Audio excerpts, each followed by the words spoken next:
Okay, so here you have it. It's my Christmas tree after being fiddled with, basically, for about 15 minutes here, with all the branches, as you can see. Definitely looks a lot more full than it did before. Does it look super full? No. But that's not just the job of the tree. That's also the job of the trimmings, which is what we're going to look at next here. So let me actually position the camera so we can take a look at them together as we take them out, as we do every year. Now, 3 years going, this tradition. I see no reason to stop now. So, our trimmings for the tree. We've got our star, as you've seen many times before. It's a very colorful star, so we'll definitely be using that this year.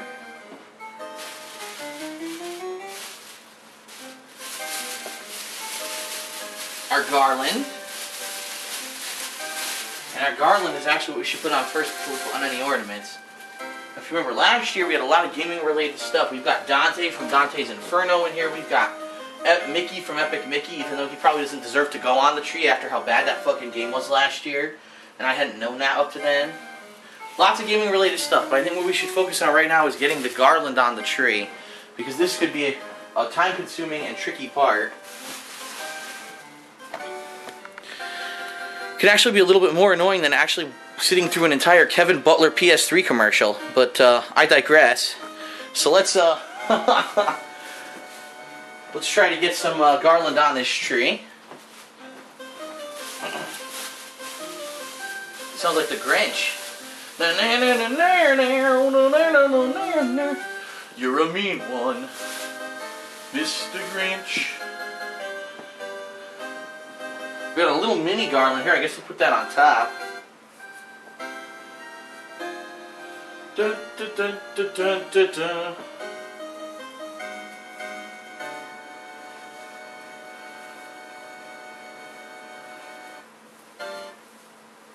Stink, stank, stunk.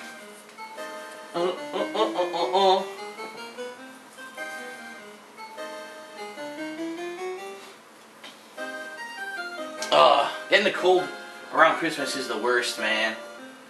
Like, I should have had this done earlier this week. Now I'm trying to get this done now. And I'm tired, but I want to get it done because I don't want to have to do this last minute before Christmas and only have it up for like a week. So I really do want to get this going, which is why I'm doing it right now. But well, I've been doing pretty much this week. I did a couple things. I know people like to hear me talk while I do this about my stuff I've been up to. So a couple things I did this week. First of all, I actually started playing Dragon Quest V on my Nintendo DS, well, my Nintendo 3DS, and I started playing Dragon Quest V. So far, I'm actually liking it more than I've liked Dragon Quest VI, which I played earlier this year for the Nintendo 3DS, or DS. So, I really like that classic style of Japanese role-playing game around that era of the Super NES. All the, Final Fantasy IV, 5, 6, Dragon Quest, 5, 6. I really like 9, which I played earlier this year as well. I like that more hardcore style Japanese RPG. I don't like these more action-based, watered-down ones as much, like these ones that come out today with Dragon Age and stuff like that. I really like the old ones where you have to go around. Yeah, you have to grind a little bit, but then you get to know your character's abilities while you're doing it. And they're heavily story-based. There's a long, drawn-out story. As opposed to a lot of these games today, it's more about just repetitive dungeon crawling. And there's always some kind of a twist. I won't spoil for people who haven't played the games, but there's always some kind of a twist in those games where you think that like the game's over, that everything's settled, and all of a sudden, nope, you just found out, oh, you just pretty much started playing the game even though you're 15 hours in. You're like, holy shit. Most retail games today are lucky to last 15 hours. So yeah, I did some of that. I've been playing a little bit of Dragon Quest V this week. What else did I do? Let's see. I had some time to do some things that I've been meaning to do for a while and haven't had a chance because I've been busy. Like whoops. There's a special project that I'm working on that I've been trying to do something for a while, and being that I've been so busy playing games, I just haven't had a chance to do it. And it wasn't even anything that took too much time. It was just something I needed time to sit down and actually do. And I didn't have time to do it. So finally I forced myself, even though I was sick, I said, you know what? I can't do anything else. I can't play games. Let me sit down and do it. So I finally got that done. I'm happy about that. Made some headway on that side project that I'm working on. And in addition to that, what else did I do? I actually emailed my accountant, okay? And this is, you're going to love this one. So, as you know, this year I've been working on YouTube. I'm self-employed. I don't get a W-2 from anyone. I don't get paid salary. My money is based off of how many views I get on YouTube, and then based off of that, Machinima pays me based off of my view performance. So I'm considered self-employed. I'm not employed by Machinima. I just have a contract with them that they pay me, but I'm not like any legal lockup with them. I could leave them and go do this for someone else. I'm self-employed, self-contracted. So, I emailed my accountant and I said, listen, you know, we really had no idea how much money I was going to make this year in 2011. So we had no idea last year when we did my taxes, well not last year, but earlier this year, when we did my taxes, we had no idea how to estimate what I was going to owe the government.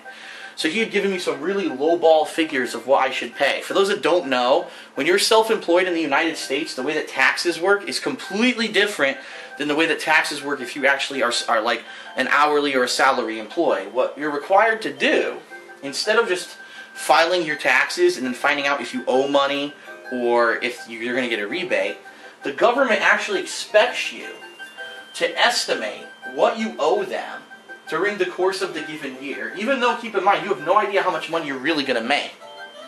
So over the course of the year, I mailed both the federal government and the Connecticut state government vouchers, which are basically little coupons, okay? And these coupons had estimated amounts of money. And these were not pocket change, just thousands upon thousands of dollars that I mailed the government for my taxes. And I think we had estimated that it was going to be like based on what I made last year. Now keep in mind, last year I'd only been doing this YouTube thing and making money off of this YouTube thing for like 2 months. It was like November, December, that was it.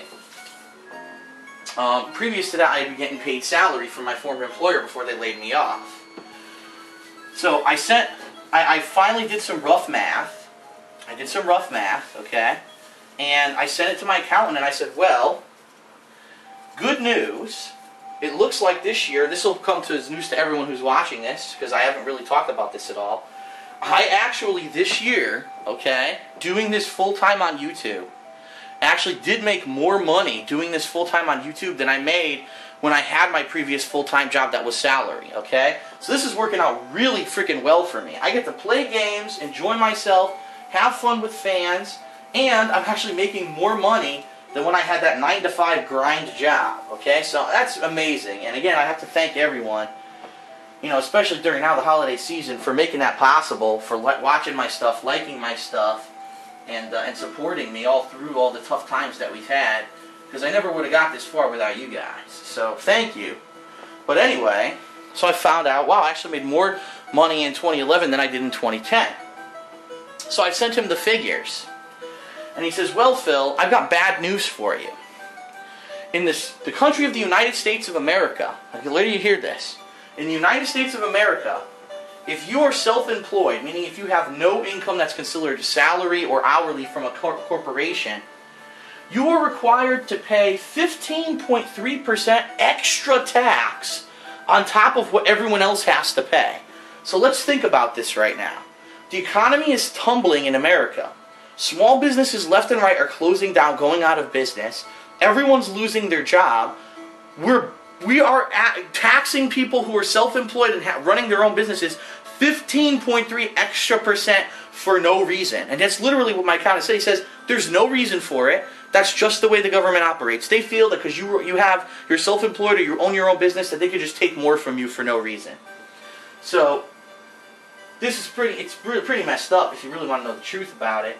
Even though I made more money this year than what I made last year, with all the taxes and the way it breaks out, The government has taken more than 40% of what I made in 2011 for my taxes, and I have to write an insanely large check to both the federal and the state governments by the end of December to basically pay off my taxes for 2011. Now, the good news here is that, number one, I saved a lot of my money. I haven't been spending my money like crazy this year. As I told everyone, the only real money I spent this year was on things like a better TV so my video quality would be better, upgraded equipment, stuff like that. Any trips that I went on were things that I was going to film at, so it was business related.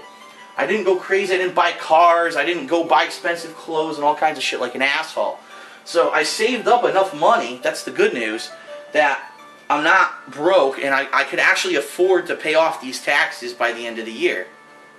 But how fucked up is it? So here I am busting my ass, putting out more videos than anyone on YouTube, and I'm by myself. I'm not working with a bunch of people. We're not a team of people working to put out content. It's pretty much just me, and when John Rambo joins in to do a co-op commentary with me, and I have to get over 40% of my income this year is going to the government. They just take it. Previously, when I had my salary job, it was roughly about a third, so maybe 33% of what I made a year went to the government. So now they take an extra 15% just because they can, and there's no way I can dispute it. I have no recourse. Now, the only thing that I can say is that I do know that this year I did accrue a lot of expenses doing what I did here on YouTube. Like I said, I bought a new TV. I bought a gaming computer. I went traveling a lot. I went to a lot of these major fighting game tournaments and such and covered those. So I really did have a lot of business expenses in 2011 that I didn't have in 2010. And what I'm going to do is I'm going to tally up all these business expenses either this week, or I really don't have to do it this week. I could just overpay what I owe the government, and then once later on this in 2012, when I file my taxes with my accountant, I can give him the actual amount of expenses that I did spend in 2011, and that will actually be written off of what I owe. So I can tell you right now, last year I spent $8,000 on expenses for doing my YouTube stuff. This year, between the TV, the gaming PC, traveling to 3 or 4 major trips, including flights for some of them, hotel accommodations, food and all that, all the games that I bought, I mean the insane amount of fucking games that I bought and equipment that I bought to do this kind of stuff this year, it's going to be more than $8,000. I would probably say it's going to be double that. I wouldn't be surprised if it was like $15,000 to $16,000 in expenses that hopefully I can write off these taxes, because it's going to fucking kill me when I have to write this gigantic check to the U.S. government and say, thank you for nothing. Thank you for when I got laid off. You did absolutely nothing to create new jobs in my sector, so I had to go out on my own to survive and do something completely different than my job sector because you are inept at what you do. Here's a check for 40% of what I made this year. Signed, Phil Burnell. Yeah, I'm really going to feel good about fucking sending them that check, aren't I? Motherfuckers. Alright, so I got a little piece of garland here left. I think that's going to cut it for the garland. I think we're going to say, alright, that's enough. I do have a lot of extra, but I don't think I'm going to bother putting all that garland on here.